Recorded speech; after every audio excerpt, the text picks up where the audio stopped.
Hello and welcome to the Short View. I'm John Authors.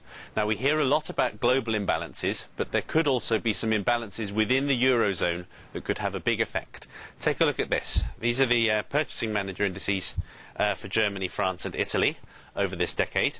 And you can see that they've generally mapped each other fairly closely, but that there's quite a big divergence emerging at the moment, with Italy apparently moving into contraction, while Germany and France still stay relatively healthy. And now if we extend that to look at Spain, you can see that what's happening in Spain is rather more dramatic.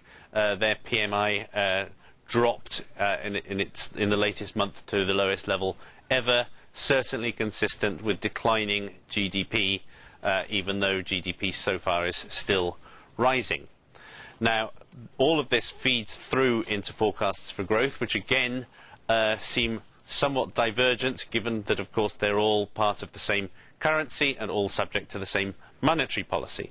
Here you can see the GDP growth forecasts for Germany and France, and you can see some expectation of a slowdown, but little more than that.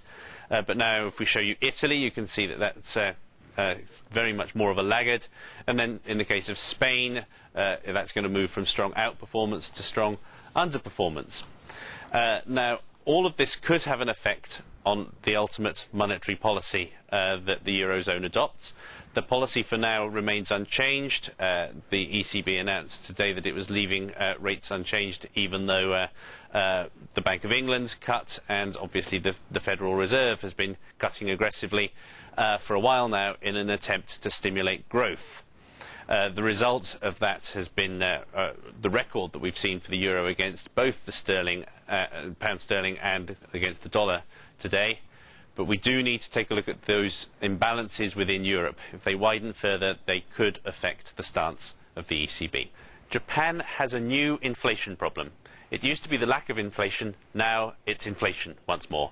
What we're showing here is Japanese consumer price inflation over the last 25 years, and you can see several prolonged periods of deflation. That was due to the lack of demand, the general sluggishness in the Japanese economy. Does that mean that the return of inflation now is good news? No, I'm afraid it doesn't, because it doesn't appear to be demand-pull inflation. It appears to be what economists would call cost-push inflation. Here is domestic corporate goods price inflation over the same period, the prices that companies actually pay. And thanks to rising raw materials costs, you can see we're now at the highest level for those in a quarter of a century. And you can see the relationship over the last few years. That's likely to pull up consumer prices as well. Those prices will get passed on to the consumer, and that will further depress economic activity in Japan. Now, normally one of the ways that a central bank would respond to inflation is to raise interest rates, but that seems to be a bad idea at the moment, because that could have an effect on the yen. What we're showing you here is the yen over the last few years, and you can see that it's dramatically strengthened against the dollar since the beginning of the credit crisis. That's not to do with anything specific to Japan. It's because the yen has become a gauge for global economic uncertainty. However, the level of the yen is critically important for Japanese companies because of the importance of exports. A stronger yen weakens their hand, and you can see that from the remarkably close correlation we've seen between the yen and the Nikkei 225, the main Japanese stock index.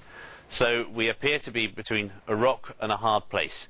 It's difficult to see how the Bank of Japan can cut rates at a time of inflation, and raising them also seems to be a problem.